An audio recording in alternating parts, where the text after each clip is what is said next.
بسم اللہ الرحمن الرحیم۔ ڈیئر اسٹوڈنٹس، آج کے اس لیکچر میں ہم اردو انٹرمیڈیٹ سال اول نظم خطاب بجوانان اسلام کے شعر نمبر 5 اور شعر نمبر 6 کی تشریح سمجھنے کی کوشش کریں گے۔ آئیے بلا تاخیر لیکچر کا باقاعدہ آغاز کرتے ہیں۔ شعر نمبر 5 ملاحظہ کیجئے۔ گدائی میں بھی وہ اللہ والے تھے غیور اتنے کہ منعم کو گدا کے ڈر سے بخشش کا نہ تھا یارا۔ سب سے پہلے مشکل الفاظ کے معنی دیکھیے۔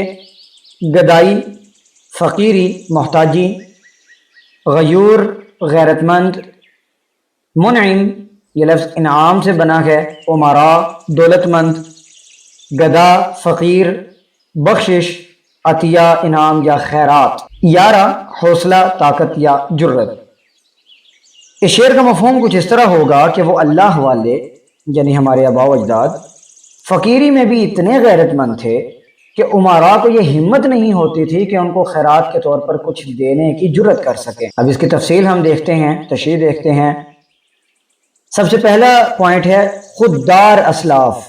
ہمارے آباء و اجداد انتہائی خوددار تھے۔ تو علامہ اقبال رحمۃ اللہ علیہ مسلم نوجوان کو مخاطب ہو کر کہتے ہیں کہ تیرا تعلق ملت کے ان افراد سے ہے جو بے حد خوددار تھے۔ نبی پاک صلی اللہ علیہ وسلم نے ان کی ایسی فراخ تربیت کی تھی کہ مالی لحاظ سے برے حالات میں بھی کسی کے سامنے ہاتھ نہیں پھیلاتے تھے۔ اللہ پر ان کا یقین اور توکل کا یہ عالم تھا کہ وہ فاقے سے رہ لیتے تھے لیکن کسی کا احسان نہیں اٹھاتے تھے۔ خودداری کا یہ عالم تھا کہ گھوڑے پر سواری کے دوران اگر ان کا کوڑا یا کوئی چیز نیچے گر جاتی تو کسی سے کہنے کی بجائے خود نیچے اتر کر اٹھاتے کہ کہیں ان کا یہ فعل بھی سوال کے زمرے میں نہ آ جائے۔ عزت نفس اللہ نے ان کو عطا کی تھی۔ ایسے تمام امور جس سے انسان کی عزت نفس مجروح ہو اور توہین ہو اسلام میں ممنوع ہے، اسی لیے اسلام میں بھیک مانگنا اچھا قرار نہیں دیا گیا۔ اور نبی پاک صلی اللہ علیہ وسلم کا ارشاد ہے الید العلیٰ خیر من ید السفلیٰ، کہ دینے والا ہاتھ لینے والے ہاتھ سے بہتر ہے۔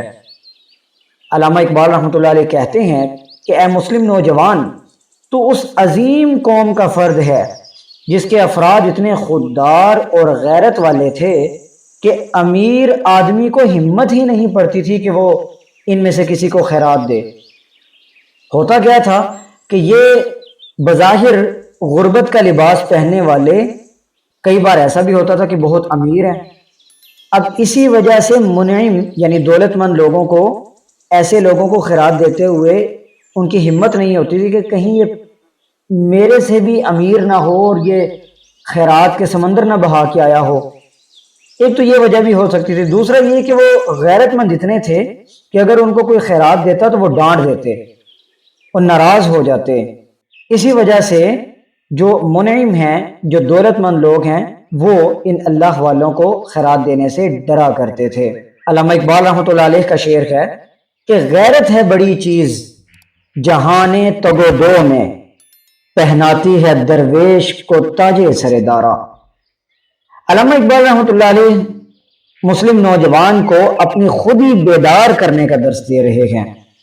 اقبال فرماتے ہیں کہ آج کے نوجوان میں ان کے اسلاف کے ذکر سے غیرت اور خودداری پیدا کرنا چاہتا ہوں۔ اسی طرح اقبال فرماتے ہیں کہ میرا طریق امیری نہیں فقیری ہے، خودی نہ بیچ فقیری میں غریبی میں نام پیدا کر۔ آئیے اب شعر نمبر 6 کی طرف بڑھتے ہیں۔ اگر چاہوں تو نقشہ کھینچ کر الفاظ میں رکھ دوں، مگر تیرے تخیل سے فزوں تر ہے وہ نظارہ۔ آئیے سب سے پہلے مشکل الفاظ کے معنی دیکھتے ہیں۔ نقشہ الفاظ میں کھینچنا، اس سے مراد ہے اپنے الفاظ میں کسی بات کو ہو بہو بیان کر دینا۔ تخیل خیال، سوچ یا تصور کو کہتے ہیں، اور فزوں تر کا معنی ہے بلند تر، زیادہ بلند۔ اب اس شعر کا مفہوم کچھ اس طرح ہوگا کہ اے مسلم نوجوان، اگر میں چاہوں تو ماضی کے مسلمانوں کی شان و شوکت کا نقشہ الفاظ میں ہو بہو کھینچ سکتا ہوں، مگر تیرا تصور اس منظر کو سمجھ نہیں سکے گا۔ یعنی وہ اتنی آگے کی باتیں ہیں، بلند باتیں ہیں کہ تیرا ذہن بھی وہاں تک نہیں پہنچ سکتا۔ آئیے اب تشریح طلب نکات پر بات کرتے ہیں۔ سب سے پہلے اقبال نے ایک نفسیاتی حربے کا استعمال کیا ہے۔ اقبال نے نوجوان کو چیلنج کیا ہے کہ تیرا تو دماغ ہی ان باتوں سے بہت نیچے ہے جو میں کرنا چاہتا ہوں۔ یہ بات کر کے انہوں نے مسلمان نوجوان کی غیرت بیدار کر دی کہ نہیں نہیں، میرا دماغ یا میرا ذہن ایسا نہیں ہو سکتا، میں آپ کو یہ باتیں سمجھ کے دکھاؤں گا۔ چنانچہ اقبال کیا فرماتے ہیں کہ میں اپنے اسلاف کی شان و شوکت کا نقشہ الفاظ میں کھینچ سکتا ہوں، لیکن اے مسلم نوجوان، تیرے ذہن کی رسائی ان کے اوصاف تک نہیں پہنچ سکتی اور تو ان کے مقام سے آگاہ نہیں ہو سکتا۔ وہ لوگ تیری سوچ سے بھی زیادہ، تیرے تخیل سے بھی زیادہ پاک باطن اور عظیم تھے۔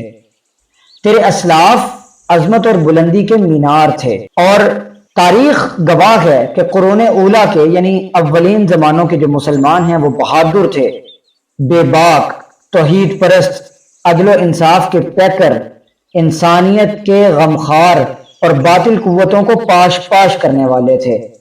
اقبال فرماتے ہیں کہ اے نوجوان، میں چاہوں تو ان افراد کی زندگیوں کا نقشہ الفاظ کی صورت میں کھینچ کر تیرے سامنے رکھ دوں، لیکن مجھے یقین ہے کہ تیری فہم و فراست اور تخیل اس قدر کم تر ہے کہ تو ان پر یقین نہیں کرے گا۔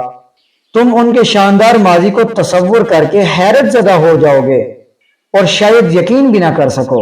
اقبال فرماتے ہیں کہ کوئی اندازہ کر سکتا ہے اس کے زور بازو کا، نگاہ مرد مومن سے بدل جاتی ہے تقدیریں۔ یعنی مرد مومن کی نگاہ سے جب تقدیریں بدل جاتی ہیں تو اس کے زور بازو کا اندازہ اب خود کر لیجئے کہ وہ کتنے بہادر اور نڈر لوگ تھے۔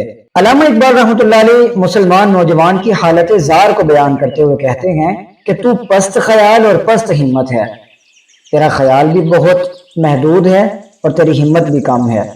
تمہارے بزرگ جتنے بالا تر تھے تو اتنا ہی پست ہے۔ تم مانگی ہوئی تہذیب سے گمراہی کے گڑھوں میں گرتا جا رہا ہے، اپنی تہذیب کو بھول کر مغربی تہذیب کے پیچھے جا رہا ہے۔ تجھ میں روحانی بصیرت ختم ہو چکی ہے، تیرا تخیل کمزور اور شعور ناقص ہو چکا ہے۔ تیری سعی یعنی جو کوششیں ہیں وہ بے سود ہیں، فضول کاموں میں ہیں، تعمیری کاموں میں تیری کوششیں نہیں ہیں۔ تیری فکر اس کا احاطہ کرنے سے قاصر ہے جو تیرے آباء و اجداد کرتے رہے ہیں۔ لہذا اگر خلاصہ کلام نکالا جائے تو یہ شعر اسلامی تاریخ کے مطالعہ کی طرف راغب کرنے کا ایک طریقہ ہے جس میں اقبال نے نوجوان کے ذہن کو پست کہہ کر اس کی غیرت کو للکارا ہے۔ جی اسٹوڈنٹس، آج کے اس لیکچر میں ہم نے نظم نمبر 8 کے شعر نمبر 5 اور 6 کی تشریح سمجھی۔ اگلے لیکچر میں انشاءاللہ باقی اشعار کی طرف بڑھیں گے۔ تب تک کے لیے اپنا بہت سارا خیال رکھیے گا۔ اجازت دیجیے، اللہ حافظ۔